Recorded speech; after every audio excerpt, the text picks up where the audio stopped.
Hello everyone, कैसे हो आप सब लोग। मैं हूं आशीष और आप देख रहे हो मेरा चैनल बायोलॉजी वाला। आपके लिए लेकर के आया हूं एनसीईआरटी बायोलॉजी 12th क्लास की एक वीडियो जिसमें कि हम पढ़ रहे हैं प्रिंसिपल ऑफ इनहेरिटेंस वाले चैप्टर को। लास्ट वीडियो है इस चैप्टर की, इससे पहले 2-3 वीडियो आ चुकी हैं और उससे पहले वाले चैप्टर पूरे हो चुके हैं जिनका लिंक प्लेलिस्ट में है। फटाफट से जाकर के देख लीजिएगा, आपको दोनों 11th 12th दोनों की मिलेंगी। 11th में एनाटॉमी चल रहा है और यहाँ चल रहा है प्रिंसिपल ऑफ इनहेरिटेंस। तो भाई एक एक line word to word explanation के साथ कंसेप्चुअली ये बताया जा रहा है कि नीट कहाँ से क्या पूछेगा, कैसे पूछेगा, कहाँ से सवाल बनता है, इस किताब का रहस्य क्या है, वो मैं आपको पढ़ा रहा हूँ। अगर आपको ये वीडियो अच्छी लगे तो कमेंट करके ज़रूर जाना। मैं बता रहा हूँ लगेगी अच्छी, एक बार शुरू करो देखना, ठीक है। अगर आप शुरू कर चुके तो पूरा देख कर जाना, बंद मत कर देना बीच में ही। तो इससे पहले हमने काफ़ी सारा पार्ट पढ़ लिया है, अभी हम पढ़ेंगे लास्ट पार्ट इसका, जिसमें डिजीज़ वाला पार्ट है और सेक्स डिटर्मिनेशन वाला पार्ट है, उसको कवर करेंगे। तो काफ़ी अच्छी वीडियो रहेगी, करते हैं शुरू। देखो जी भाई साहब यहाँ पर, तो भाई यहाँ लिखा है सेक्स डिटर्मिनेशन और 3-4 टाइप के ऑर्गेनिज्म हैं जिनका सेक्स डिटर्मिनेशन यहाँ पर है। मतलब 4 हैं, वो ह्यूमंस का है और हनी बी का है, ग्रासहोपर का, बर्ड्स का और ड्रोसोफिला का, है ना। तो सबसे शुरू में यहाँ एक छोटी सी बात लिखी हुई है, एक साइंटिस्ट का नाम है, उसमें से क्वेश्चन क्रिएट हो सकता है। तो पूरा ही पढ़ते हैं। लिखा है the mechanism of sex determination has always been a puzzle for before the geneticist. The initial clue about the genetic chromosomal mechanism of sex determination can be traced back to some of the experiments carried out in insects.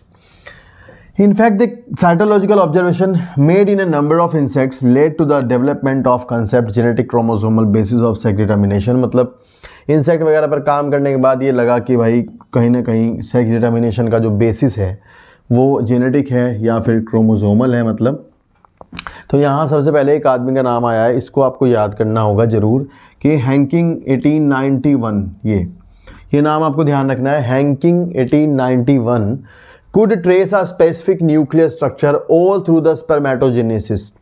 तो इन्होंने spermatogenesis को देखा और एक nuclear structure को देखा कि वो किस तरह से मूव कर रही है। And it was also observe by him that 50% of the sperm receive this structure and 50% note.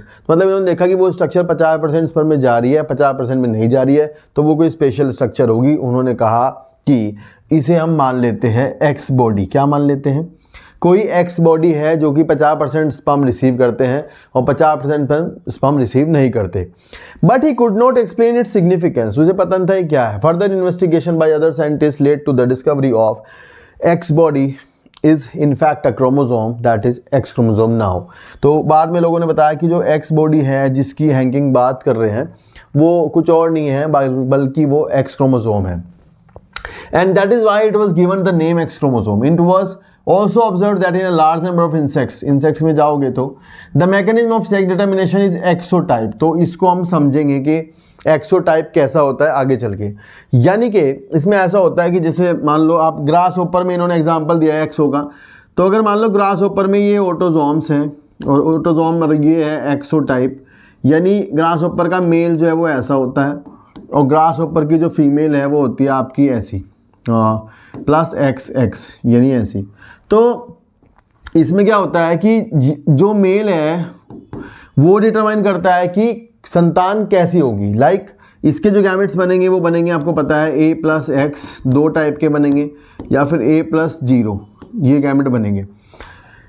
लेकिन अगर आप फीमेल में देखोगे तो आपको मिलेगा A+X, बस एक ही टाइप का गैमेट, ठीक है। तो यहाँ डिटरमाइन करता है ये, अगर मान लो ये इससे फर्टिलाइज हुआ तो मेल होगा और अगर यहाँ फर्टिलाइज हुआ तो फीमेल होगा। तो यहाँ पर ये एक्सो टाइप का सेक्स डिटर्मिनेशन है जो ग्रास होपर में मिलता है। इसमें आपको ध्यान रखना है total number of chromosome male में -1 होंगे फीमेल से, ये ध्यान रखना होगा। जैसे फीमेल में अगर 22 है तो मेल में 21 होंगे, ये थोड़ा समझने की बात है आपको।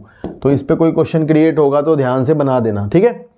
लिखा है all X bear additional X chromosome beside the other chromosome autosomes on the other hand some of the sperm bear like X chromosomes whereas some do not.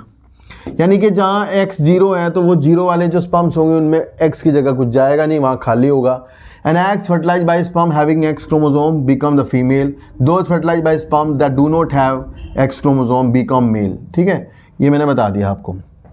फिर आगे लिखा है कि due to the involvement of the X chromosome in the determination of sex it was designated to be sex chromosome. तो इसका इसलिए इसको क्या कहते हैं, सेक्स क्रोमोसोम कहते हैं। नॉर्मली आप देखो एक्स क्रोमोसोम है, इसी को ही सेक्स क्रोमोसोम कहते हैं, नॉर्मल लोग बात करते हैं तो इसी के बारे में बात होती है, ध्यान रखना।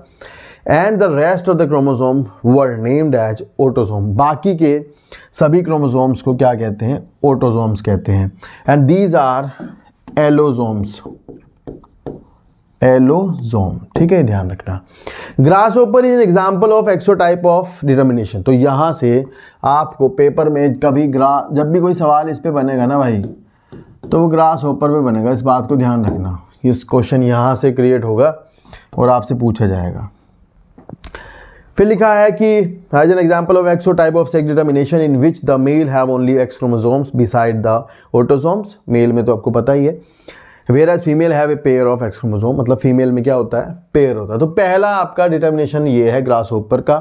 नेक्स्ट देखो, नेक्स्ट लिखा है these observation led to the investigation of number of species, understand the mechanism of sex determination in a number of other insects and mammals including humans, यानी मैन। हमारे में कह रहे हैं, हमारे में X Y type of sex determination होता है, यानी हमारे में आपको पता ही है मेल पर डिपेंड करता है कि संतान फीमेल होगी या मेल होगी। मेल में आपको पता है एक्स वाई होता है और फीमेल में आपको पता है एक्स एक्स होता है।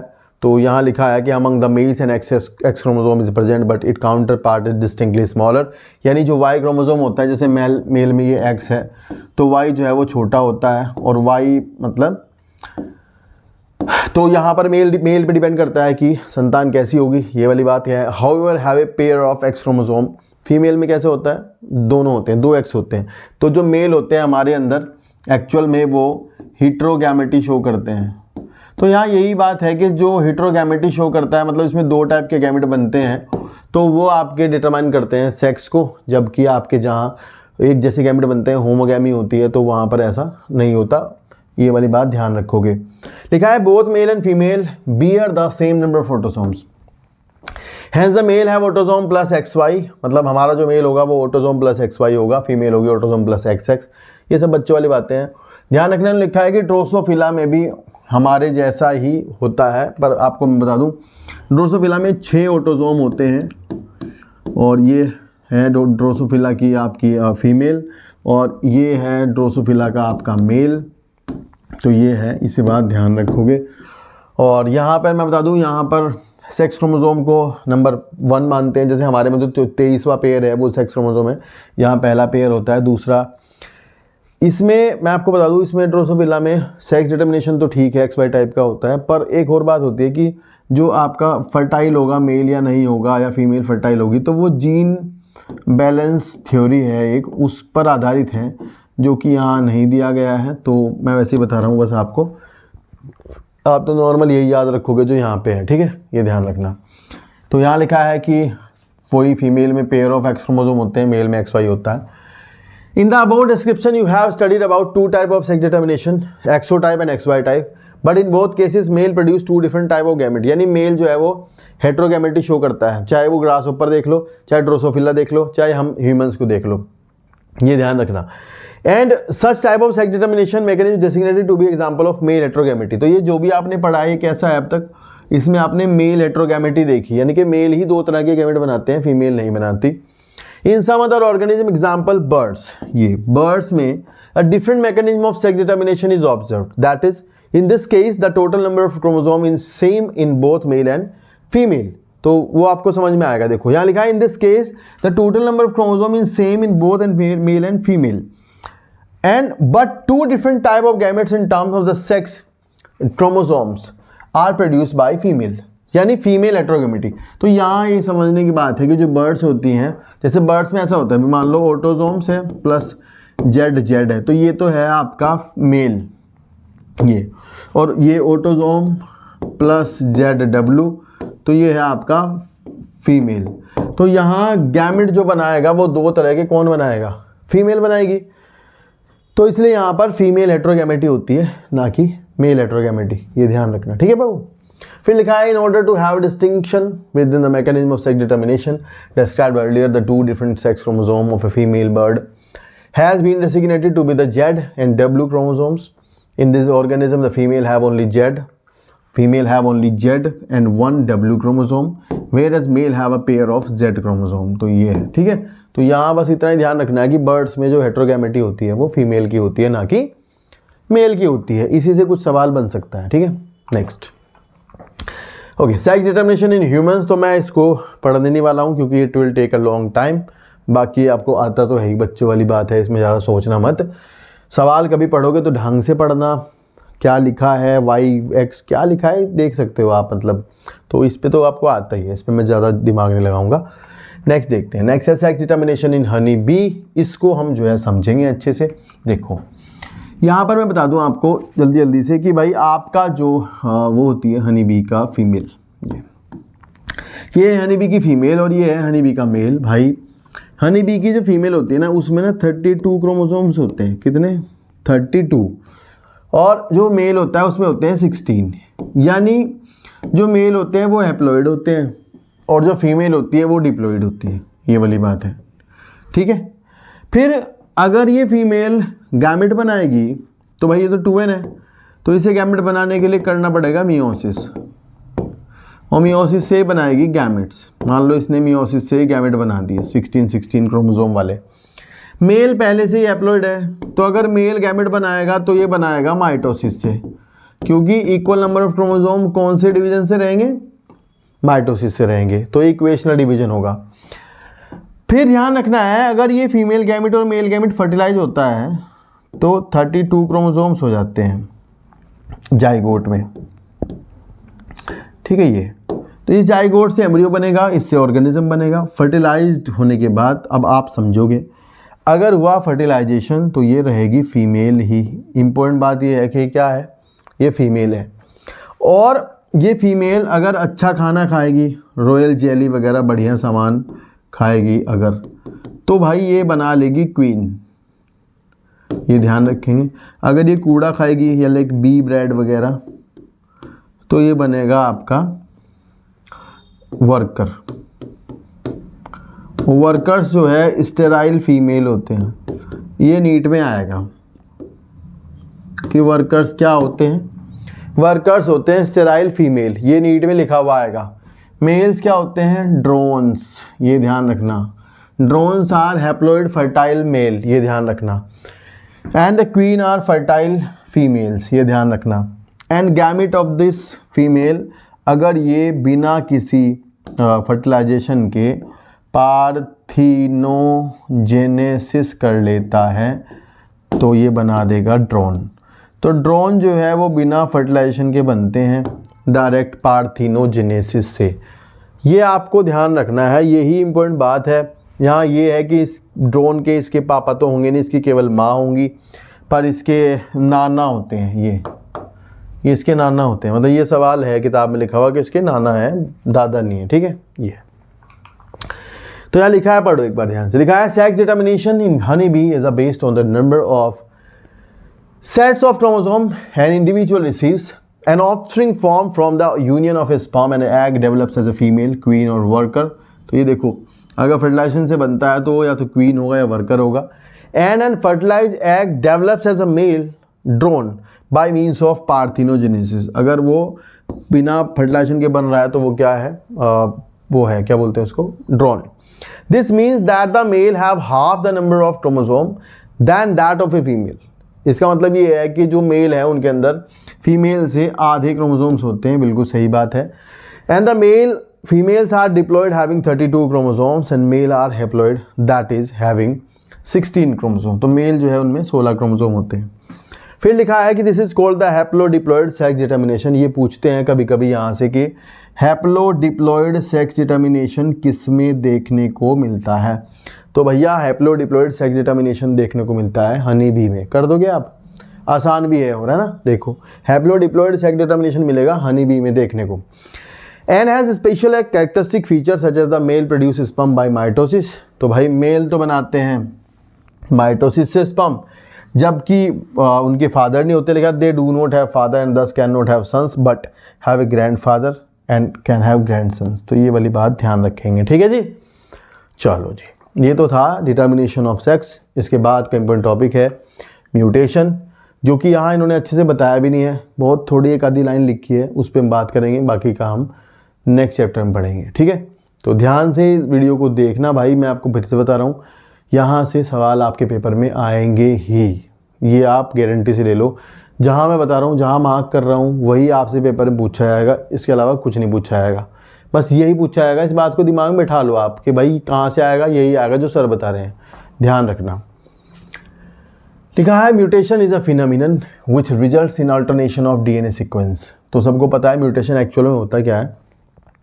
जो डीएनए सीक्वेंसेस होते हैं, क्रोमोसोमल जो क्रोमोसोम्स होते हैं उनमें डीएनए होता है, डीएनए सीक्वेंस में कोई अल्टरेशन हो जाए, डीएनए सीक्वेंस चेंज हो जाए, न्यूक्लियोटाइड्स इधर उधर हो जाएं, डिलीट हो जाएं, इंसर्शन हो जाए, सब्स्टिट्यूशन हो जाए, या फिर किसी क्रोमोसोम की कोई आर्म टूट जाए, क्रोमोसोम अलग हो जाए, कोई कहीं से कट जाए, फट जाए, ऐसा कुछ हो जाए, तो उसकी वजह से बहुत सारे चेंजेस जो हैं वो पैदा होते हैं, जिन्हें आप म्यूटेशन कहते हो। Types of mutations are there, बहुत तरह के होते हैं, ज़्यादा यहाँ बताया भी नहीं है, इन्होंने तो बहुत छोटी छोटी बातें लिखी हैं कि भाई and consequently result in change in the genotype, बदल जाएगा, और जब जीनोटाइप बदल जाएगा तो फिनोटाइप भी बदल जाएगा। साथ ही साथ और रिकम्बिनेशन यानी जो क्रॉसिंग ओवर होता है वो, और म्यूटेशन जो होता है ये सब वेरिएशंस लाते हैं डीएनए में, मतलब इवोल्यूशन के कारण होते हैं, इवोल्यूशन करवाते हैं। ठीक है बाबू, ये ध्यान रखना। As you will learn in chapter 6, one DNA helix runs continuously from one end to the other end, each chromatid in a highly supercoiled form. Therefore loss, deletions और gain और insertion, duplication, यानी कि कहीं पर deletion हो सकता है, कहीं पर इंसर्ट हो सकता है, कहीं कुछ डुप्लीकेट हो सकता है, ट्रांसलोकेट हो सकता है, इन्वर्जन हो सकता है, कुछ भी हो सकता है, डिपेंड करता है, of A segment DNA, result in alteration in chromosome.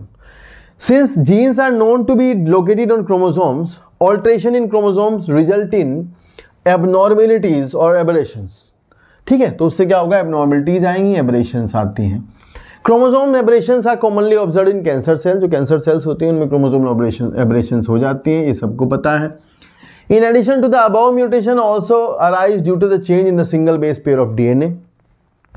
तो ये देखो यहाँ पर अगर डीएनए के एक बेस पेयर में बहुत छोटा चेंज हुआ है, मान लो डीएनए का बेस पेयर हल्का सा चेंज हो गया, मान लो एडेनिन हट गया, वहाँ थाइमिन आ गया, थाइमिन हट गया, वहाँ ग्वानिन आ गया, ग्वानिन साइटोसिन हो गया, ऐसा चेंज हो जाता है अगर सिंगल बेस पेयर का, तो उसे पॉइंट म्यूटेशन कहते हैं। ये थोड़ा इंपॉर्टेंट है। पॉइंट म्यूटेशन क्या होता है, जब किसी पॉइंट पर एक न्यूक्लियोटाइड का कुछ चेंज हो जाए तो उसे पॉइंट म्यूटेशन कहते हैं। तो लिखा है classical example of such mutation is sickle cell anaemia.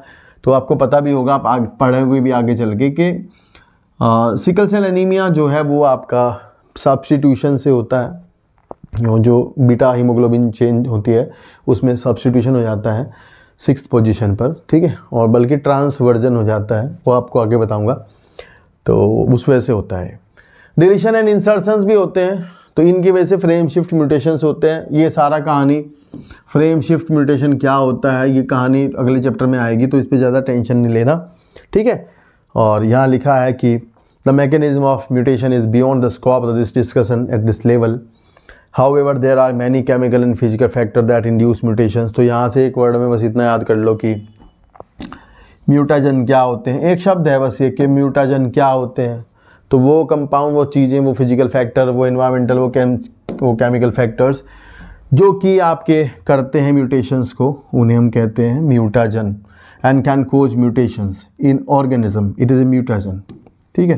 तो ये ध्यान रखना, वो क्या कहलाता है, म्यूटाजन कहलाता है। मतलब जो म्यूटेशन करते हैं वो क्या है, म्यूटाजन है, ठीक है। वो कुछ भी हो सकते हैं, बहुत सारी चीज़ें हैं जो म्यूटेशन करती हैं। नेक्स्ट है जेनेटिक डिसऑर्डर्स और पेडिग्री एनालिसिस। तो भाई देखो, मैं आपको बता दूं, सबसे पहले तो आपको डिजीज़ के बारे में पता होना चाहिए, उसके बाद ही आप पेडिग्री सीख सकते हो। अगर आपको अच्छे से सीखनी है पेडिग्री को, तो आपको मैं डिस्क्रिप्शन में पेडिग्री की एक वीडियो का लिंक डाल दूंगा, उसे देख लेना, वो बहुत ज़्यादा एक्सप्लेन करके बना रखी है। यहाँ पर आपको मैं थोड़ी थोड़ी चीज़ें बताऊँगा जो कि आपकी समझ में आ भी सकती हैं, आ जाएंगी। इतना टेंशन ना लेना कि इसमें क्या होगा, फिर मैं समझा दूँगा कि एक्चुअल में प्रॉब्लम क्या है जो आपको नहीं आती। सबसे पहले आपको पता होना चाहिए कि जो डिजीज़ हैं वो कैसी हैं।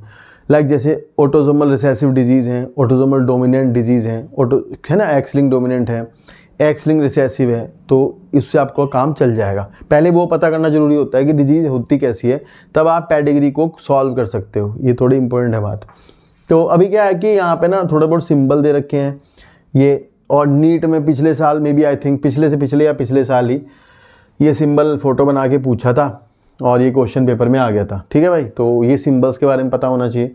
तो मैं पहले थ्योरी पढ़ देता हूँ यहाँ तक, फिर इस सिंबल को बताऊँगा, फिर आगे चलेंगे। देखो एक बार इसको देखो, क्या लिखा है कि द आइडिया, एक्चुअल में पेडिग्री क्या होती है, मतलब हमें अपने परिवार में पीछे से जानना है कि क्या बीमारी हमारी फैमिली में चली आ रही है, तो उस बीमारी को हमें समझना होता है और ये जानना होता है कि भविष्य में ये बीमारी आके आ सकती है नहीं आ सकती। ये the idea that disorders are inherited has been prevailing in that human society since long.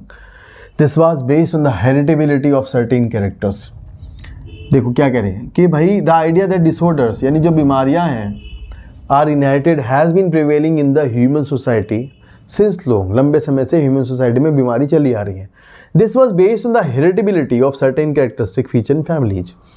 After the rediscovery of Mendel's work the practice of analysing inheritance pattern को जानने की चीज़ों की लोगों को पता लग गया। And traits in human beings begin since it is evident that control crosses that can be performed in pea, जो मटर में कराए थे क्रॉसेस, प्लांट और some other organism are not possible in case of human. तो हम ऐसा तो कर नहीं सकते कि भाई ह्यूमन में क्रॉस करा कर हम देखेंगे कि क्या होगा, तो बड़ा मामला बन जाएगा। तो हम ये कर सकते हैं कि हम उनकी फैमिली हिस्ट्री को जान लें, पहले से ही पूछ लें कि किसको क्या हुआ था, तुम्हारे बाबा को क्या बीमारी थी, तो उसका फिर चार्ट बनाएं। इसको पेडिग्री कहते हैं एक्चुअल में। ठीक है, तो यहाँ पर आपको कुछ सिंबल्स हैं, पहले इन सिंबल्स को एक बार देख लो। सबसे पहले आपको दिया है ऊपर ऐसा निशान होता है तो ये मेल है, शो करता है, फीमेल में ऐसे सर्कल, सेक्स अगर नहीं पता तो ऐसा, अफेक्टेड है तो कलर भर दिया जाएगा इसके अंदर। मेटिंग को शो करना है सिंगल डंडे से, अगर मेटिंग बिटवीन रिलेटिव्स दिखानी है तो डबल डंडे से शो करते हैं। अगर पेरेंट्स, ये पेरेंट्स हैं दोनों, ये इनकी संतान है, तो वो ऐसे, ये पढ़ना इंपॉर्टेंट ये है कि below in order birth left right, ध्यान से पढ़ोगे। अगर आपको पूछा पहली संतान में, तो पहली संतान ये है और दूसरी ये, इधर होगी तीसरी, चौथी, पांचवी, ऐसे। तो आप इधर से उसको नंबर देते हो, क्योंकि ये सवाल आपको कभी कभी ऐसे पूछेंगे कि भाई फलाने पेडिग्री चार्ट बना देंगे और उस पेडिग्री चार्ट में फिर ये कहेंगे कि भाई बताओ दूसरी जनरेशन के चौथे बच्चे को क्या हो रखा है। ठीक है, तो ये वाली सवाल इस तरह पूछते हैं बना के। तो ये चार्ट अगर ये आना चाहिए आपको समझ में क्या है। तो इन्होंने यहाँ लिखा है कि human being study of the family history about inheritance of a particular trait provide an alternative. Such an analysis of traits in a several of generations of family is called the pedigree analysis. It is called the pedigree analysis. ये ध्यान रखना। तो in the pedigree analysis of the inheritance of a particular traits is represented in the family tree over generations. In human genetics, pedigree study provide a strong tool which is utilized to trace the inheritance of a specific trait. मतलब हम पता कर सकते हैं क्या आएगा, क्या हो सकता है। एंड एबनॉर्मलिटी और disease, some of the important standard symbol use in the pedigree are, ये दे रखे हैं। जैसे ये भी है कि इनका संतान है, मतलब बीमार को ऐसे शो करेंगे, और अगर 5 अनअफेक्टेड है तो उसमें 5 लिख देंगे, 10 है तो 10 लिख देंगे, ऐसे। ठीक है, हाँ। तो यहाँ पर तो आपको ये नॉर्मल इसके बारे में बात कर रखी है कि क्या है। एक्चुअल में इन्होंने कुछ डिजीज़ के बारे में नीचे बात कर रखी है, उनके नाम लिख रखे हैं, और 2 चार्ट किताब में आपको पता ही दे रखे हैं। तो मैं आपको समझाऊंगा कि वो चार्ट को सॉल्व कैसे करते हैं, अगर कैसा चार्ट आएगा पेपर में, क्या पूछेंगे, वो मैं समझना, वो ही मेन बात है। ठीक है, तो थ्योरी में तो यहाँ मुझे लगता नहीं कि इसमें कुछ आपको मिलने वाला है, लेकिन मैं इसमें एक सवाल आपको बता दूंगा कि क्या है, एक जगह पर लिखा हुआ एक्चुअल में। तो ये देखो अब अगला पैराग्राफ, जैसे यहाँ लिखा है मेंडेलियन डिसऑर्डर्स। ये तो इसमें, इस पैराग्राफ में भी वैसे तो कुछ है नहीं, इसमें ना कुछ बीमारियों के नाम दे रखे हैं यहाँ पे। एटलीस्ट आपको ये पता होना चाहिए कि ये बीमारियाँ कैसी हैं। ठीक है, क्योंकि 4 टाइप की बीमारियाँ हैं जो कि आप आगे देखोगे। जैसे डिजीज़ हैं आपकी ऑटोसोमल रिसेसिव। देखो इसके वैसे बहुत सारे रूल, नियम, कायदे, कानून हैं, लेकिन भाई वीडियो बहुत लंबी हो जाएगी, तो इतना ज़्यादा नहीं बताना और आना भी नहीं इतना ज़्यादा। अगर बीमारी ऑटोसोमल रिसेसिव है तो इसका मतलब ये होता है कि जो बीमारी का जीन है वो ऑटोसोम पर स्थित है, और वो जब रिसेसिव हो जाएंगे उसके दोनों एलील पेयर, तो बीमारी होगी। यानी अगर हम बीमारी ये है तो हम इसको ऐसे शो करते हैं, ये बीमार है, ऐसा। अगर ऐसे होंगे तो डिजीज़ होगी कौन सी, ऑटोसोमल रिसेसिव। अगर हम शो करेंगे कैपिटल ए स्मॉल ए तो ये डिजीज़ नहीं होगी, अगर हम ऐसे शो करेंगे तो नहीं होगी, क्योंकि डोमिनेंट एलील है तो फिर बीमारी होने की संभावना नहीं है। ठीक है, तो डोमिनेंट एलील पे तो बीमारी होने की संभावना ही नहीं बनती। बीमारी होगी कब, जब ऐसा केस होगा। लेकिन अगर बीमारी ऐसी है कि ऑटोसोमल डोमिनेंट है, यानी जो जीन है वो डोमिनेंट है और डोमिनेंट एलील बीमारी करता है, ये वाली बात है, तो ऐसे में अगर ये वाले होंगे यानी ये होंगे तो ये ठीक होंगे बिल्कुल, ये बीमार होंगे और ये भी बीमार होंगे, क्योंकि दोनों में डोमिनेंट एलील है। क्योंकि बीमारी कैसी है, ऑटोसोमल डोमिनेंट है, तो डिजीज़ ऐसों की होगी, इनको नहीं होगी। ठीक है, ये ध्यान रखना है आपको। फिर अगर बीमारी है आपकी एक्स लिंक्ड रिसेसिव, ठीक है, तो एक्स लिंक्ड रिसेसिव बीमारी होगी किसको, जैसे मान लो नॉर्मल लड़की है, ये क्या है, नॉर्मल लड़की, बीमार नहीं है, पर अगर इस लड़की के ऊपर एक क्रोमोसोम पर जीन है आपका, यहाँ पर कोई रिसेसिव जीन है एक एक्स पर, तब भी ये लड़की बीमार नहीं होगी, क्योंकि बीमारी है रिसेसिव। तो एक एलील डोमिनेंट हो गया, एक रिसेसिव हो गया, तो अब तो लड़की रहेगी नॉर्मल, पर लड़की रहेगी कैरियर। ये ध्यान रखना है आपको। ठीक है, कैरियर मतलब जो आगे अपनी जनरेशन्स को इसको देगी, आगे पहुंचाएगी, वो कैरियर है। फिर आपका है एक्स वाई, यानी ये नॉर्मल लड़का है, और अगर इस एक्स पर आपका जीन है रिसेसिव तो लड़का हो गया बीमार, यानी डिजीज। ठीक है, तो डिजीज होगी इसको। तो भाई पता क्या है, लड़का एक्स लिंक्ड रिसेसिव बीमारी में ज़्यादा पेला जाएगा, क्योंकि लड़का क्या है एक्चुअल में एक ही एक्स रखता है और उसी पे रिसेसिव जीन हो गया, तो गया बेचारा, निकल गया वो। तो ये आपको ध्यान रखना है यहाँ पे, लड़का कैरियर नहीं होता है, लड़के कैरियर नहीं होते हैं, लड़के बस बीमार होते हैं। ठीक है, ये ध्यान रखना। जबकि लड़कियां कैरियर होती हैं, क्योंकि इनके अगर एक पे आया तो ये बीमार तो होंगी नहीं, पर अपने संतानों को बीमार करेंगी। और बात बताई जाएंगी आगे आपको थोड़ी थोड़ी, जैसे कि अगर कॉमन सेंस की बातें हैं, वैसे वो अगर मान लो लड़की बीमार नहीं है, नॉर्मल है, तो इसका एक एक्स है, तो लड़की एक्स किसको देगी, अपने सन को देगी, तो ये अपने लड़के को बीमार कर सकती है। यानी एक कैरियर लड़की के 50% पुत्र बीमार हो सकते हैं। हम क्रॉस बना के भी दिखाएंगे आपको। ठीक है, तो ये सब इसके वो हैं रूल्स, कायदे, नियम, कानून, जिसमें मैं आगे बात करूँगा। ठीक है, तो अभी के लिए इतना जानो आप। अगर बीमारी एक्स लिंक्ड डोमिनेंट है तो वही बनेगा, डोमिनेंट की वजह से बीमारी होगी, मतलब एक्स पे डोमिनेंट एलील होगा तो बीमार होगा। ठीक है, ये ध्यान रखना। तो देखो अभी यहाँ पर यहाँ लिखा है कि ब्रॉडली जेनेटिक डिसऑर्डर्स में be grouped into 2 categories, Mendelian disorders and chromosomal disorders. Mendelian disorders are mainly determined by alteration और mutation in the single gene. तो ज़्यादातर वो किस वजह से होते हैं, सिंगल जीन में म्यूटेशन से होते हैं। And these disorders are transmitted to the offspring on the same lines as we have studied in the principle of inheritance. The pattern of inheritance in such Mendelian disorder can be traced in the family by the pedigree analysis। हम पता कर सकते हैं कि ये बीमारियां कहाँ से कहाँ तक जा सकती हैं। जैसे आपको यहाँ से याद करना है, जैसे हीमोफीलिया है भाई, तो हीमोफीलिया पता कैसा है, एक्स लिंक्ड रिसेसिव डिजीज है। जैसे सिस्टिक फाइब्रोसिस है, ऑटोसोमल रिसेसिव डिजीज है, नोट कर लेना इसको, ऑटोसोमल रिसेसिव डिजीज है। सिकल सेल एनीमिया, किताब में आपकी किताब के अनुसार ये ऑटोसोमल रिसेसिव है, जबकि ये है नहीं, पर ठीक है, आपकी किताब के हिसाब से ऑटोसोमल रिसेसिव है। Colour blindness, X linked recessive disease, note कर लो। Phenylketonuria, autosomal recessive disease. Thalassemia, autosomal recessive disease. समझ रहे हो, तो यहाँ ज़्यादा बीमारी बताई नहीं इन्होंने, केवल इन्होंने रिसेसिव बताई है दोनों की। एक्स लिंक्ड रिसेसिव में 2 दी हैं, कलर ब्लाइंडनेस, हीमोफीलिया, बाकी सब ऑटोसोमल रिसेसिव हैं। ठीक है, चलो नीचे पढ़ो ना पढ़ो कोई चक्कर नहीं है। तो ये लिख भी रखा है, एक लाइन यहाँ है थोड़ी सी, अगर ध्यान से देखोगे तो आप, यहाँ लिखा है कि ये वाली बात हीमोफीलिया के लिए है कि it is evident that X-linked recessive traits show transmission from carrier female to male progeny, यानी माता से पुत्र। तो आप ये ध्यान रखना, फीमेल टू यानी सन, यानी mother to son to their daughter, ऐसे ऐसे ट्रांसमिट होती है, ठीक है। Mother to son to via opposite sex, mother to son to their daughter, daughter to son to their daughter to son to their mother, मतलब daughter further. तो ये via opposite sex जाती है, तो इसको इसकी जो इनहेरिटेंस है एक्स लिंक्ड रिसेसिव इनहेरिटेंस जो होती है, इसकी इनहेरिटेंस को हम कहते हैं क्रिस क्रॉस इनहेरिटेंस, ठीक है। क्रिस क्रॉस इनहेरिटेंस कहते हैं इसको, ये ध्यान रखना, ठीक है भाई। तो ये एक बात है।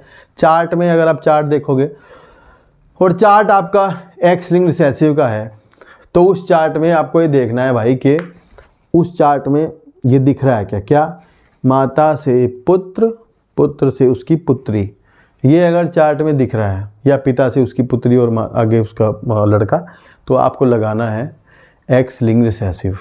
चाहे वो चार्ट ऑटोसोमल रिसेसिव पे भी फिट हो रहा होगा, लेकिन ध्यान देना ये दिखना चाहिए उसमें, ठीक है, एक्स लिंक्ड के लिए। चलो यहाँ पर एक चार्ट ये बना हुआ है और एक चार्ट ये बना हुआ है, दो चार्ट बने हैं। अब आप देखो यार, अगर बिना डिजीज़ बताए, मान लो भाई बीमारी नहीं बताई और ये चार्ट दे दिया, ठीक है, और ये कह दिया कि भाई करो इसे, और ये बता दिया कि भाई इसमें बताओ ये कौन सी बीमारी का चार्ट है, ऑटोसोमल रिसेसिव का है, डोमिनेंट का, एक्स लिंक्ड रिसेसिव का, एक्स लिंक्ड डोमिनेंट का, किसका चार्ट है, अगर ये कह दिया, ऐसा कह दिया तो इसको आप नीचे से देखेंगे। हम यहाँ से सॉल्व करते हैं, ध्यान रखना चार्ट्स आप नीचे शो कर, यहाँ से शुरू करते हैं सॉल्व करना। तो मैं इसको देख रहा हूँ कि डिजीज जो है, पहले नियम सुन लो, पेरेंट्स बीमार दिख रहे हैं अगर, और आगे बीमारी आ रही है और जनरेशन स्किप नहीं हो रही है, ये रूल है, नोट कर लेना, तो आप इसको डोमिनेंट डिजीज़ कंसिडर कर सकते हो, ठीक है। पेरेंट्स बीमार हैं, आगे भी आ रही है बच्चों में, आगे भी जा रही है, कोई जनरेशन छूट नहीं रही है, तो ये डोमिनेंट डिजीज़ होगी, ठीक है। ऐसा सोचना होता है। चार्ट नीचे सोल्व करते हैं। मान लो बीमारी एक्स लिंक्ड डोमिनेंट है, आप ऐसे मान लो अपने मन से। तो आप यहाँ देखो, एक्स लिंक्ड डोमिनेंट बीमारी है, तो ये लड़की बीमार है, लेकिन इसके लड़के ठीक हैं दोनों, तो माँ बीमार है, इसका मतलब पुत्र बीमार होना चाहिए था कोई भी, जो कि नहीं दिख रहा है, तो मैं इसको फिर एक्स लिंक्ड डोमिनेंट नहीं मानूंगा, ऐसे काटना है फिर, ठीक है। फिर मैं मान रहा हूँ कि ये ऑटोसोमल डोमिनेंट डिजीज़ है, तो ऑटोसोमल डोमिनेंट है, तो ये बीमार दिख रहा है, मान लो ये ऐसा है, ये कैसा है, ये ऐसी है, मान लो इसको कैपिटल ए किसने दिया होगा, इसने दिया होगा, इसने इनको नहीं दिया, नहीं दिया, क्या पता फादर ऐसे हों, है ना, ऑटोसोमल डोमिनेंट डिजीज़ है तो फादर क्या पता ऐसे होंगे, तो बीमार नहीं है। फिर ये भी सारे कैसे होंगे, ऐसे होंगे। फिर यहाँ देखेंगे ये बीमार क्यों ही होगी, क्योंकि इसकी मम्मी बीमार है, तो उसकी मम्मी कैसी रही होगी, क्या पता ऐसी हो, अगर ऐसी होती तो कोई भी लड़का ना बचता, तो इसका मतलब मम्मी कैसी है, ऐसी, ये, और पापा कैसे हैं, ऐसे, ये कैसे हो सकते हैं, ऐसे, जो ठीक हैं वो तुम्हें पता ही कैसे हैं। ऐसे आपको इसको जीनोटाइप देने हैं, मतलब इस तरह से आप इसे नीचे से जीनोटाइप देना शुरू करोगे, और अगर ये फिट बैठ रहा है, फिट बैठ गया है देखो ये, तो फिर ये ऑटोसोमल डोमिनेंट डिजीज हुई। लेकिन अगर ये आप इसको ऑटोसोमल रिसेसिव का भी चार्ट बनाओगे ना, तो भी ये ऑटोसोमल रिसेसिव में भी फिट बैठेगा। आपकी बुक में ऐसा चार्ट है बना हुआ कि जो ऑटोसोमल रिसेसिव में भी फिट बैठ जाएगा। लेकिन प्रॉब्लम पता क्या है, ऑटोसोमल रिसेसिव डिजीजेस जो होती हैं मोस्टली उनमें ट्रेस, यहाँ से देखते हैं अगर पेरेंट्स से, तो पेरेंट्स बीमार नहीं दिखते और जनरेशन स्किप होती रहती है, ये वाला नियम लगता है उसमें, ठीक है। तो अगर आप इस पे करोगे तो बैठ तो जाएगा इस पे ऑटोसोमल रिसेसिव का भी फिट, ये मैं बता दूं आपको, आप करके देख लेना, ठीक है। और एक और चार्ट इन्होंने दिया है, वैसे इन्होंने इसको बताया कि ये मस्कुलर डिस्ट्रॉफी, मायोटोनिक डिस्ट्रॉफी का चार्ट बनाया है किताब में, और इन्होंने कहा कि भाई ये ऑटोसोमल डोमिनेंट डिजीज़ है। तो आप एक तो ये याद कर लेंगे कि भाई ऑटोसोमल डोमिनेंट का एक ही चार्ट दे रखा और वो भी ये है, तो ये याद करने वाली बात होगी, है ना, ये लर्न करना है आपको। एक चार्ट ये दिया है, देखो इसमें आपको दिख रहा होगा पेरेंट्स बीमार नहीं है यहाँ पे, और देखो आगे भी यहाँ आई नहीं डिजीज़, पर फिर यहाँ दिख रही है, ठीक है। तो इसका मतलब ये हेटेरोजाइगस होंगे, है ना। ऐसे मान लो इसको कहीं ऑटोसोमल रिसेसिव का चार्ट मान लेते हैं, एक्स लिंक्ड का नहीं मान सकते, क्योंकि देखो लड़का बीमार होता है जो माँ बीमार होती है, या ठीक है ये यहाँ दिखना माँ, आगे इसने कुछ करा नहीं, ये लड़की बीमार होती है। एक्स लिंक्ड रिसेसिव का चार्ट ये क्यों नहीं है? क्योंकि लड़की एक्स लिंक्ड रिसेसिव डिजीज से तभी बीमार हो सकती है अगर पापा बीमार हो तो, क्योंकि पापा को बीमार होना पड़ेगा। एक्स, एक एक्स पापा देंगे, एक एक्स मम्मी देगी, तो पापा बीमार होंगे तो भी ये आगे आएगा ऐसे। ये थोड़ा इंपॉर्टेंट बात है। तो आपको ये देख लेना होगा चार्ट में कि लड़की बीमार है, पापा बीमार नहीं है, तो फिर एक्स लिंक्ड रिसेसिव का चार्ट नहीं हो सकता। समझ आया ना, ये ध्यान रखना। चलो, तो अभी क्या है फिर देखो यहाँ ध्यान से, यहाँ पर यही मान लो ऑटोसोमल रिसेसिव का चार्ट है, तो ये बीमार है ऐसा होगा, ये यहाँ से आए हैं तो ये कैसे होंगे? हेट्रोजाइगस होंगे। ये यहाँ कैसे होंगे? हेट्रोजाइगस। सिंपल है, ये ऐसा है, ठीक है। तो इसमें आपको पूछते हैं जीनोटाइप बताओ, ऐसे पूछेंगे सेकंड जनरेशन का, दूसरे का जीनोटाइप बताओ, तो आप बता दोगे, तीसरे का, चौथे का, पांचवे का, छठे का। लेफ़्ट टू राइट चलना है और जीनोटाइप के सवाल पूछे जाते हैं, चार्ट बना के देंगे, लेफ़्ट टू राइट चलोगे, जीनोटाइप बता दोगे। आपके पेपर में पता क्या चार्ट आएगा? पता क्या आएगा आपके पेपर में? आएगा नीचे दिया गया चार्ट फिनाइल कीटोन्यूरिया का है, नीचे दिया गया चार्ट फलाने का है। तो जब वो बीमारी बता ही देंगे ना आपको, जब वो पहले से ही बीमारी बता देंगे तो फिर प्रॉब्लम कहाँ रह जाएगी? फिर तो बस जीनोटाइप रखना है ना आपको, फिर आपका कितना सिंपल हो जाएगा। आप समझ सकते हो ये बात, बहुत ज़्यादा सिंपल हो जाएगा, समझ रहे हो? तो ये इतना सा काम है। अगर नहीं समझ आए तो ऐसा चार्ट दिखे तो डिजीज़ आपको पता ही है कौन सी कैसी होती है, तो आप लगा के देना ऑटोसोमल रिसेसिव। नहीं कुछ समझ आया ना अगर, तो ऑटोसोमल रिसेसिव लगा देना, ठीक है। बल्कि अगर इसको अच्छे से पढ़ना है तो मैं डिस्क्रिप्शन में लिंक डाल दूंगा वीडियो का, देख लेना, बहुत अच्छे से समझाया है, ठीक है। चलो, इसके बाद यहाँ से शुरू होती है हमारी डिजीज़, जो कि है आपकी x linked recessive disease.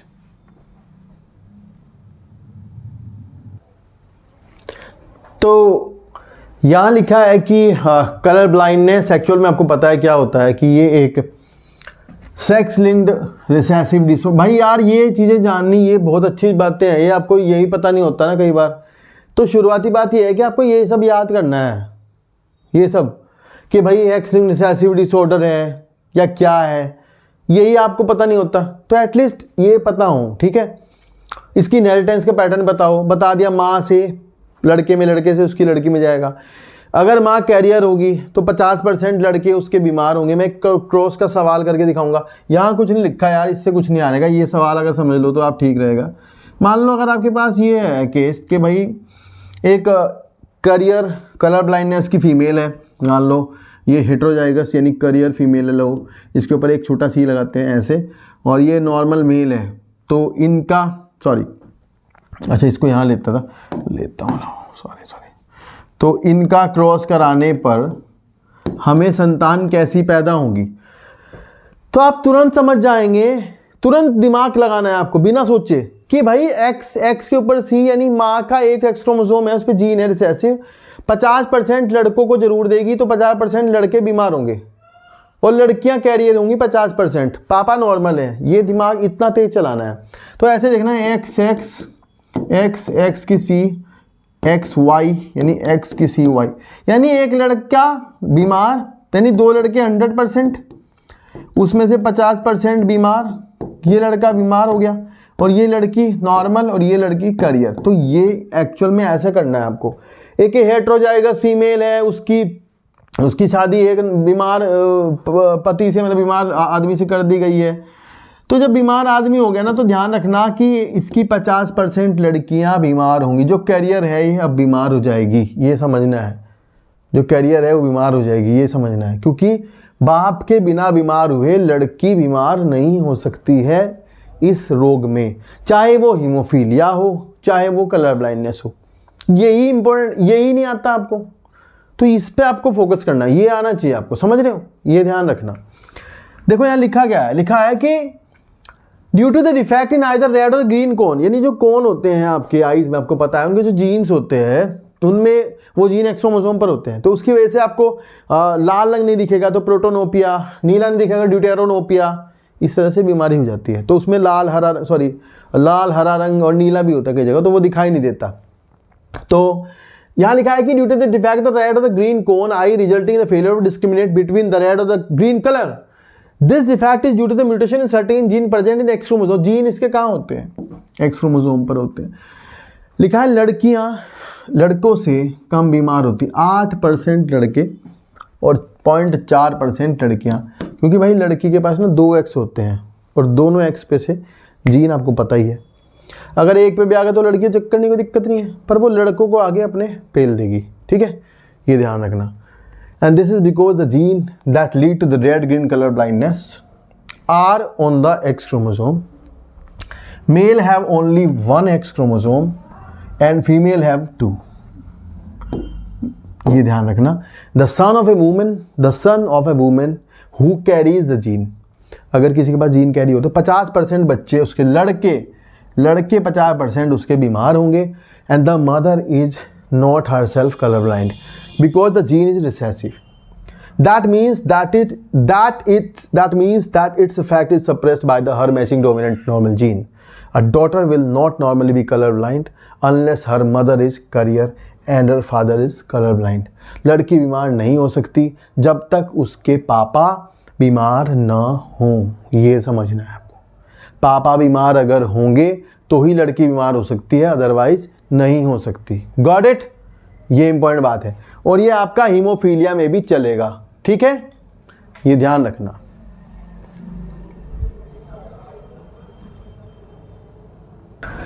And the next is haemophilia.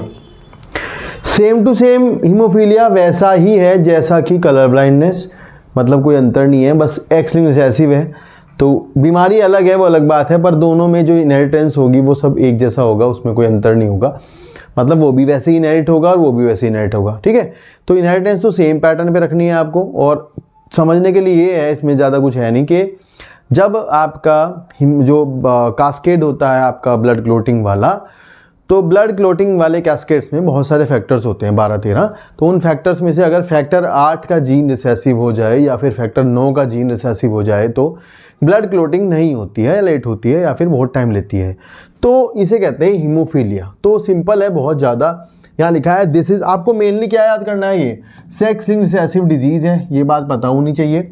And which show its transmission from unaffected carrier female to some of the male progeny has been widely distributed. In this disease a single protein that is a part of the cascade, यानी जो बहुत सारी proteins होती हैं, जो factors होते हैं gene clotting में, ब्लड क्लोटिंग में, तो उनमें से कोई फैक्टर यानी 8वां फैक्टर या 9वां फैक्टर अगर अफेक्टेड होता है तो haemophilia A, haemophilia B respectively होता है उससे। And due to this an affected individual simple cut will result in non stop bleeding. The heterozygous यानी वही कैरियर फीमेल जो होती हैं हीमोफीलिया की, वो डिजीज़ को अपने लड़कों को भेजती हैं, वैसे ही जैसे कि वहाँ था कलर ब्लाइंडनेस में। The possibility of the female becoming haemophilic is extremely low, क्योंकि अगर पापा बीमार होंगे, माँ कैरियर होगी, तब कहीं जा कर के लड़की बीमार हो सकती है, तो उसकी बहुत ज़्यादा परसेंटेज कम होती है। और मैं बता दूं आपको, लिखा है कि and at least the father should be haemophilic, अगर फादर हीमोफीलिक हुए तो वो अनअवेलेबल हो जाते हैं लेटर स्टेज ऑफ लाइफ में, मतलब शादी तक नहीं पहुंचते, पहले ही गुजर जाते हैं, तो इसलिए लड़की बीमार होना बहुत मुश्किल है, इसमें लड़की नहीं बीमार होती मोस्टली। तो ये बीमारी जो है क्वीन विक्टोरिया इसकी कैरियर थी, तो इसीलिए इस बीमारी को हम रॉयल डिजीज़ कहते हैं या फिर ब्लीडर्स डिजीज़ भी कहते हैं, ध्यान रखना। तो बाकी तो आएगा नहीं। इनहेरिटेंस का सवाल मेरे को लगता है इसकी पूछ लेंगे, वो आपको ध्यान से करना होगा। ठीक है, ये है। नेक्स्ट डिजीज़ है आपकी sickle cell anaemia. Very important है, बहुत ज़्यादा इंपॉर्टेंट है और आसान भी है। तो इसमें इसकी इनहेरिटेंस भी दिया है और कारण भी दिया है कि होती क्यों है। तो पहले आप इसका प्रॉब्लम देख लो कि प्रॉब्लम है क्या। एक्चुअली हुआ ये है कि मैं बता दूं आपको, हीमोग्लोबिन जो होता है बाबू, हीमोग्लोबिन में जो कि क्वाटरनरी प्रोटीन है, उसमें अल्फा स्क्वायर बीटा स्क्वायर 2 आपकी 4 प्रोटीन चेन होती हैं। अल्फा का जीन अलग क्रोमोसोम पर होता है, बीटा का अलग पर होता है। तो जो बीटा क्रोमोसोम का जीन है ना भाई, बीटा क्रोमोसोम के जीन में 6 नंबर की जो पोजीशन है, जो एमिनो एसिड है ये ग्लूटामिक एसिड, इसका जो कोडोन है ये, इसका जो डीएनए ये, इसके इस टेम्पलेट में 3 to 5, 5 to 3, इस टेम्पलेट में T2A म्यूटेशन हो जाता है। दैट मीन्स T2A यानी कि पिरिमिडीन से प्यूरिन म्यूटेशन हुआ है तो इसको ट्रांसवर्जन सब्स्टिट्यूशन कहते हैं। तो ये आप ध्यान रखोगे। और इसकी वजह से जो कोडोन है वो GAG से बदलकर GUG हो जाता है, जो कि GAG पहले ग्लूटामिक एसिड बनाता था। ये सब लर्न करना है, सारा का सारा लर्न करना है। जहाँ मैं मार्क कर रहा हूँ ये लर्न करना है, ये भी लर्न करना है। और हो सके तो ये पहला, दूसरा, तीसरा, चौथा, पांचवा सारे याद करें लाइन से, यहाँ तक लर्न करना है आपको ये वाला जरूर। कुछ भी पूछ सकते हैं। पहला अमीनो एसिड बताओ तो वैलिन है, हिस्टिडीन है, ल्यूसिन है, थ्रेओनिन है, ऐसे याद करना है आपको। और फिर यहाँ पे देखो GUG कोड करता है वैलिन को। तो एक्चुअल में छठी पोजीशन पर ग्लूटामिक एसिड से वैलिन अमीनो एसिड चेंज हो जाता है, जिसकी वजह से जो हीमोग्लोबिन बनता है वो खराब हो जाता है। एक्चुअल में उसमें बीटा चेन खराब हो जाती है। ऐसा हीमोग्लोबिन इन RBCs में अगर पैक हो जाए इनके अंदर, तो जब ये RBC लो ऑक्सीजन पर जाएंगी तो वो ऐसे एक शेप बदल लेंगी, जिसे सिकल शेप कहते हैं। ठीक है, तो ये प्रॉब्लम है। अब होता क्यों है ये? क्योंकि जीन हो जाती है रिसेसिव और जीन मिलती है ऑटोजोम पर। तो एक्चुअल में कह रहे हैं कि ये ऑटोजोमल रिसेसिव डिजीज़ है। ठीक है, आपकी किताब से हिसाब से पढ़ा रहा हूँ। ठीक है, तो ये ऑटोजोमल रिसेसिव डिजीज़ है, ध्यान रखना। इसकी इनहेरिटेंस पैटर्न भी है कि भाई अगर मान लो ये एक कैरियर इंडिविजुअल है, इसका क्रॉस अगर उससे कराया जाए दूसरे कैरियर इंडिविजुअल से, इसके पास ये सिकल वाला एलील है, ये नॉर्मल एलील है, तो इनके 25% चांस है कि इनकी संतान 25% बीमार हो सकती है। बीमार क्या होंगे? गुजर जाएंगी एक्चुअल में, मतलब ये डेथ हो जाती है होने से पहले ही इनकी। तो ये थोड़ा ध्यान रखना। जबकि जो 3 होंगे, 2 आपको पता है यहाँ पर हाइब्रिड होंगे और एक पहले वाला प्योर होगा जो कि नॉर्मल होगा। ठीक है, तो यहाँ पर जो ये इस तरह से इसकी इनहेरिटेंस होती है। और ये भी है कि लीथल जीन है, ये लीथेलिटी शो करता है, ये किलर है, किलर स्ट्रेन है, मार भी देता है, मतलब मार दिया इसने। इसका रेशो भी अलग होता है, लीथल जीन का 2:1 होता है। तो वो सब तो चलेगा नहीं यहाँ, लेकिन आपको समझने के लिए बता रहा हूँ। ठीक है, ये एक बार पढ़ो यहाँ। तो यहाँ सबसे पहले जो आपको पढ़ना है वो लाइन में लिखा है, this is an autosomal recessive trait and that can be transmitted from parents to the offspring when both the partners are carrier। जब दोनों पार्टनर कैरियर होंगे तब ये डिजीज आगे ट्रांसमिट होती है। लिखा है कि for the gene of heterozygous the disease is controlled by the single pair of allele, यानी HBA एंड HBS। ये जो है इसका बीमार वाला एलील है, मतलब ये रिसेसिव है, ये डोमिनेंट है। Out of the 3 possible genotype only, जो HBS होंगे ये केवल बीमार होंगे, बाकी नहीं बीमारी शो करेंगे। ये आपकी बुक के हिसाब से बता रहा हूँ। हेटेरोजाइगस बीमार नहीं होंगे क्योंकि वो अनअफेक्टेड होंगे, तो वो कैरियर होते हैं, ये बात ध्यान रखोगे। And but they are carriers of the disease as there is a 50% probability of transmission of the mutant gene to the progeny, thus exhibiting sickle cell trait. The defect is caused by the substitution of glutamic acid to the valine। देखो भाई पता क्या हुआ, छठी position पर substitution mutation के कारण glutamic acid से valine में परिवर्तन हो गया है। ये पोजीशन याद रखनी है आपको। Beta globin chain of haemoglobin को याद रखना है और आपको याद रखना है कि म्यूटेशन सब्स्टिट्यूशन हुआ है। Substitution of amino acid in the globin protein result due to the single base pair substitution the 6th codon of beta globin chain, जिसकी वजह से GAG से GUG बन गया। The mutant hemoglobin molecule will packed with the RBC। जब वो एक लो oxygen tension में जाएगा, ये मार्क करना है आपको, लो ऑक्सीजन टेंशन में जब जाएगी तो उसकी शेप बदल करके RBC की बाइकॉनकेव से सिकल शेप हो जाएगी। ठीक है, तो ये प्रॉब्लम है। ये वर्ड जो मैंने मार्क किए हैं सारे मार्क करने हैं। लो ऑक्सीजन टेंशन, ये सब वर्ड ध्यान रखने। यहाँ से कोई ना कोई क्वेश्चन यहीं से क्रिएट होगा, तो इसी से सवाल बनने की संभावना है, मेरे को पता है पक्का। ठीक है, चलो नेक्स्ट देखते हैं। नेक्स्ट आप देखो, नेक्स्ट है phenylketonuria and this inborn error. Just a second ना, नेक्स्ट फिनाइल कीटोन्यूरिया नहीं, हाँ यही है। लिखा है this an inborn error of metabolism. पीछे भी पहली वीडियो अगर आपने नहीं देखी तो जाकर के देख लो, फटाफट से देख लेना, वहाँ पर आपको मिल जाएगा। सारी वीडियो लाइन से आए, कंटिन्यू मिलेंगी आपको प्लेलिस्ट में। तो वहाँ मैंने पढ़ाया हुआ है पहले से फिनाइल कीटोन्यूरिया। इसमें क्या होता है कि फिनाइलएलानिन का जो पाथवे होता है, फिनाइलएलैनिन के पाथवे में जीन जो है वो रिसेसिव हो जाता है, जो एंजाइम है फिनाइलएलैनिन हाइड्रोक्सिलेज उसका, और टायरोसिन नहीं बन पाता जिसकी वजह से बीमारी होती है। ऐसे में फिनाइलएलैनिन फिनाइल पायरुविक एसिड बनाता है और वो एक्यूमुलेट हो जाता है। तो पढ़ो, this inborn error of metabolism की एरर है, ये भी ऑटोसोमल रिसेसिव ट्रेट है। इसको मैंने बोला था ये जरूर याद करना है कि ये कौन सी है, ऑटोसोमल रिसेसिव ट्रेट है। And the affected individual lack an enzyme, ये एंजाइम का नाम आपको पता होना चाहिए, फिनाइलएलैनिन हाइड्रोक्सिलेज उसका नाम है, जिसकी वजह से फिनाइलएलैनिन टायरोसिन में कन्वर्ट नहीं हो पाता और उस वजह से फिनाइलएलैनिन एक्यूमुलेट हो जाता है फिनाइल पायरुविक एसिड की फॉर्म में और या फिर उसके डेरिवेटिव्स में। उसकी वजह से बच्चे जो ब्रेन है उसका मेंटल रिटार्डेशन हो जाती है, ये ध्यान रखेंगे आप। And these are also excreted through urine. ये सवाल बहुत इंपॉर्टेंट है, मैं कह रहा बहुत ज़्यादा इंपॉर्टेंट सवाल ये है कि ये यूरिन से भी एक्सक्रीटेड आउट होता है, तो ये ध्यान रखना है, यूरिन से एक्सक्रीटेड आउट होता है। वेरी इंपॉर्टेंट क्वेश्चन है, इंपॉर्टेंट बहुत ज़्यादा, ये लिखा हुआ आएगा, ठीक है। नेक्स्ट जो आपका बीमारी है दैट इज़ थैलेसीमिया, इसको आप देखो तो ये भी थैलेसीमिया भी ऑटोसोमल रिसेसिव डिसऑर्डर है। इसमें क्या होता है वो थोड़ा सा आपको समझना पड़ेगा। देखो बाबू, पता क्या है, जैसे मान लो ये है आपका क्रोमोसोम नंबर 16 और ये है आपका पेयर क्रोमोसोम नंबर 11। तो इस पर आपकी यहाँ पर आपको पता है 2 अल्फ़ा चेन होती हैं हीमोग्लोबिन की और 2 होती हैं बीटा। तो अगर आपकी जीन यहाँ पर, यहाँ 2 जीन हैं, एक है HBA1, एक है HBA2, ये 2 जीन है ना ये, और दोनों लिंक्ड जीन हैं। तो यहाँ ध्यान रखना, इसके इन जीनों के 2 एलील हैं, यानी टोटल 4 एलील हो जाते हैं। तो यहाँ पर जो बीटा की जीन है वो बीटा की जीन यहाँ पर है HBB 11 नंबर क्रोमोसोम पर, उसके 2 ही एलील हैं और एक ही जीन है।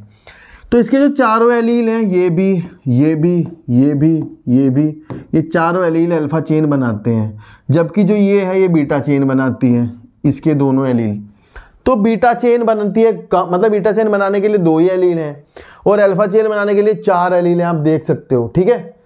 तो बीटा के लिए कम, अल्फ़ा के लिए ज़्यादा, सिंपल है, इतनी बात समझ गए। लिंक्ड है जीन, ये जीन लिंक्ड है।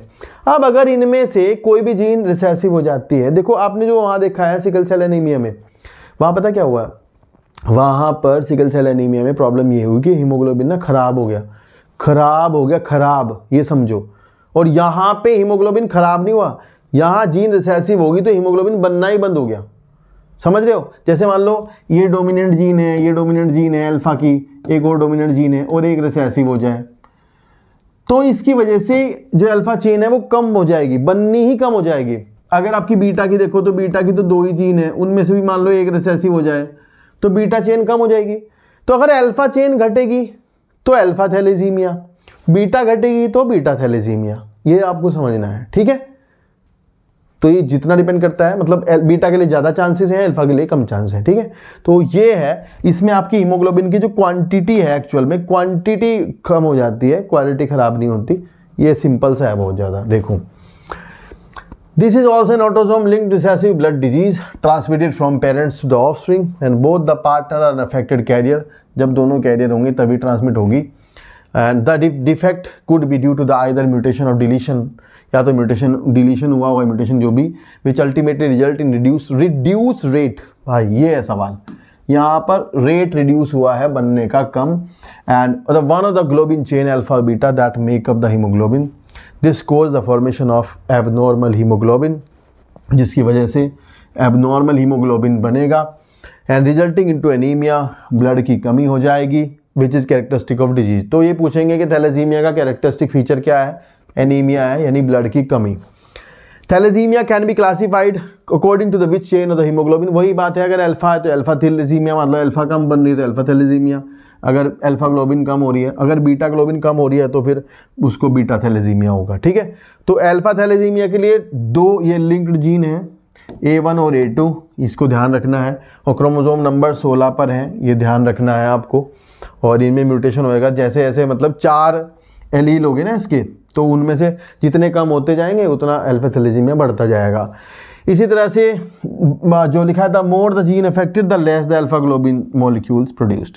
इसी तरह बीटा का जीन है तो बीटा क्रोमोसोम नंबर 11 पर होता है, तो वहाँ पर एक ही जीन होता है HBB, उसके 2 एलील होते हैं, बस ये लिखा है।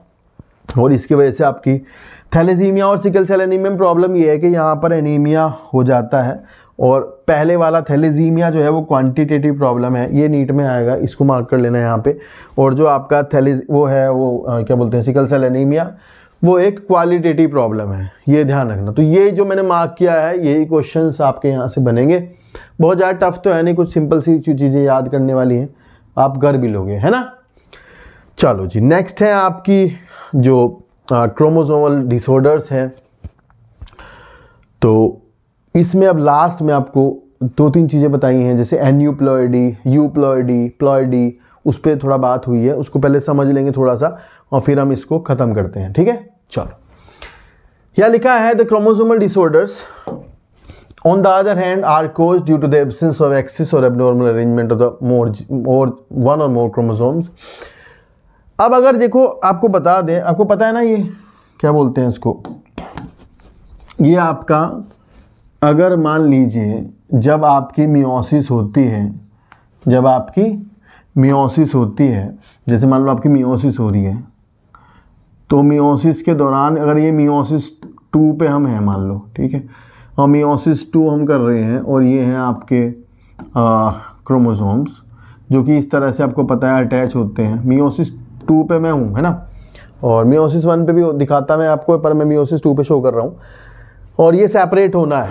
सेपरेशन के दौरान प्रॉब्लम ये हो रही है कि यहाँ पर मान लो, है कहाँ गया, मान लो प्रॉब्लम ये हो रही है कि यहाँ इधर की साइड मान लो ये स्पिंडल फाइबर जो है ये अटैच नहीं हुआ, मान लो स्पिंडल फाइबर जो है ये अटैच नहीं हो पाया यहाँ पे, ठीक है। तो अगर ये सारे ही अटैच ना हो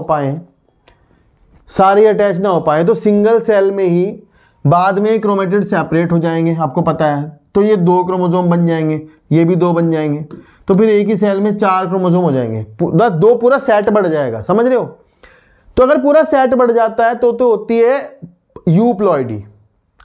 लेकिन अगर सेपरेशन हो रहा है, यहाँ मियोसिस हो रही है, और सेपरेशन में मैं बता दूं, अगर ऐसा केस बन जाए कि भाई ये जो क्रोमोसोम थे यहाँ अटैच नहीं हुए और फिर गैमेट बन गए, गैमेट बनने में ये सेपरेट हुए, तो इसमें से एक गया और ये दोनों पहुँच गए यहाँ पे, ठीक है, और फिर दूसरे वाले गैमेट में इधर से एक आया और इधर से कुछ भी नहीं आया, तो ऐसे केस में ये गैमेट, इसके अंदर एक क्रोमोसोम नंबर कम हो गया, उसमें एक क्रोमोसोम नंबर बढ़ गया, भाई यहाँ एक क्रोमोसोम नंबर बढ़ गया, भाई यहाँ एक क्रोमोसोम नंबर घट गया, तो ये प्रॉब्लम होगी ना दोनों में ही, समझ रहे होंगे आप ये बात।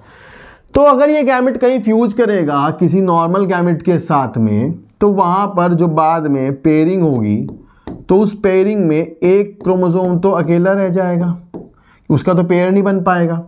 और अगर ये किसी से फ्यूज करेगा तो वहाँ पर कहीं पर आप देखोगे तो ऐसा हो जाएगी कंडीशन कि वहाँ 3 बन जाएंगे, ठीक है, क्योंकि ये 2 देगा, दूसरे गैमेट से 1 आएगा तो वहाँ 3 हो जाएंगे। तो अगर एक एक क्रोमोसोम बढ़ता घटता है तो होती है एन्यूप्लॉइडी, सेट बढ़ता है तो होती है यूप्लॉइडी, ठीक है।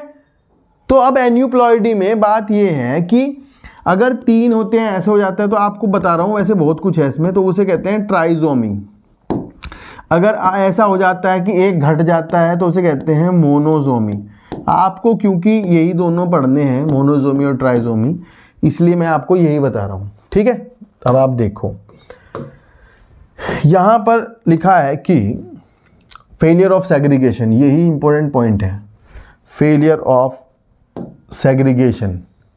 सेग्रीगेशन नहीं हुआ क्रोमेटिड्स का, यानी एनाफेज 2 चल रही है during the cell division cycle, and in the gain or loss of chromosome called aneuploidy, जिसकी वजह से क्रोमोसोम नंबर कम या ज़्यादा हो जाएगा, जिसे कहेंगे aneuploidy. For example down syndrome, आप आगे बढ़ोगे उसमें 21 ट्राइजोमी होती है, 21 नंबर पे क्रोमोसोम बढ़ जाएंगे।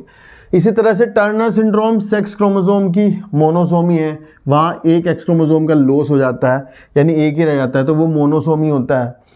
फेलियर ऑफ साइटोकाइनेसिस, अगर मान लो सेल डिवाइड नहीं करी टेलोफेज के बाद, तो सारे क्रोमोसोम वहीं के वहीं रह जाएंगे, तो फिर वहाँ पूरा सेट बढ़ जाएगा। सेट बढ़ने को कहते हैं पॉलीप्लॉइडी, ठीक है। ये थोड़ा अच्छा नहीं लिखा, पर पॉलीप्लॉइडी आप समझ के क्या होता है। लिखा है the total number of chromosome in a normal human cell is 46, 23 pair. Out of these 22 pair are autosome and 1 sex chromosome, यानी एक पेयर जो है वो एलोसोम है। Sometime, though rarely, either an additional copy of the chromosome may be included in an individual, or an individual may lack one or more pair chromosomes। तो इसे कहते हैं, एक अगर बढ़ जाए तो ट्राइजोमी, अगर कम हो जाए तो मोनोसोमी कहते हैं। ठीक है, ये ध्यान रखना है आपको। फिर ये 3 एग्जाम्पल दिए हैं यहाँ पे। डाउन सिंड्रोम 21 ट्राइजोमी है, टर्नर सिंड्रोम सेक्स क्रोमोसोम की मोनोसोमी है, क्लाइनफेल्टर सिंड्रोम सेक्स क्रोमोसोम की ट्राइसोमी है। ठीक है, और भी चीज़ें होती थी पहले, टाउ सिंड्रोम, एडवर्ड सिंड्रोम, वो सब है नहीं यहाँ पे। तो आपको अब यहाँ से जो याद करना है, these are the characteristics of the Down syndrome and Turner syndrome and Klinefelter syndrome. भाई यहाँ से 21 ट्राइसोमी तो याद करना बहुत आसान है भाई, लेकिन इसका पूरा सामान और भी चीज़ें जो एग्जाम्पल बहुत सारा सामान है, वो सारा याद होना चाहिए, ये इंपॉर्टेंट है। तो यहाँ लिखा है कि the cause of this genetic disorder is the presence of an additional copy of the chromosome number 21 and that is trisomy of 21। This disorder was first described by Langdon Down का नाम और ये ईयर याद करना है 1866। The affected individual is short statured, ये याद करना है, छोटे, गोल चेहरा, मंगोलियन इडियोसी कहते हैं इसको, नोट कर लेना, Mongolian idiocy, furrow tongue, partially open mouth and palm is broad, ये याद करना है, पाम क्रीज, ये याद करना है, physical psychomotor problems, mental development retarded, ये सारे कैरेक्टर याद करने हैं। और इवन यहाँ तक कि आपको ये जो बच्चे के यहाँ पे लिखा हुआ है ना सारा, flat back, manila of the finger, palm crease, broad flat face, big and wrinkle tongue, congenital heart disease, ये सारे भी आपको आने चाहिए। ठीक है, ये सारे कैरेक्टर्स भी आपको आने चाहिए। ठीक है, ये आपको ध्यान रखना है। फिर आपको दिया है क्लाइनफेल्टर सिंड्रोम। इसमें क्या होता है, इसमें सेक्स क्रोमोसोम की ना ट्राइसोमी हो जाती है, सेक्स क्रोमोसोम ट्राइसोमी बढ़ जाता है एक। तो क्या हुआ है कि this genetic disorder is also coins due to the presence of an additional copy of X chromosome resulting into the karyotype 47, यानी कि trisomy. Such individuals have old on masculine development, यानी गायनेकोमेस्टिया हो जाता है। आप ये वर्ड पेपर में लगा के आएंगे, ये पूछेंगे गायनेकोमेस्टिया किस में होता है, तो बता दोगे क्लाइनफेल्टर सिंड्रोम में, यानी फीमेल कैरेक्टर आ जाते हैं, ब्रेस्ट डेवलपमेंट हो जाता है, ये ध्यान रखोगे। और जो इंडिविजुअल है वो स्टेराइल होते हैं, ये भी ध्यान रखोगे। ठीक है, लिखा है टर्नर सिंड्रोम, ये मोनोसोमी है सेक्स क्रोमोसोम्स की। Such a disorder is caused due to the absence or one of the X chromosome, यहाँ एब्सेंस हो जाती है। तो ये फीमेल होती है, एक्चुअल में 45 हैं। तो इस फीमेल के अंदर जो है ओवरी जो है वो स्टेराइल होती हैं और उसके अंदर रूडिमेंट्री बॉडीज़ की तरह पाई जाती हैं। बाकी फीमेल कैरेक्टर्स नहीं दिखते, सेकेंडरी सेक्सुअल कैरेक्टर्स दिखाई नहीं देते हैं, ये मार्क कर लेना। ठीक है, तो ये था आपका chapter principal of inheritance and variation.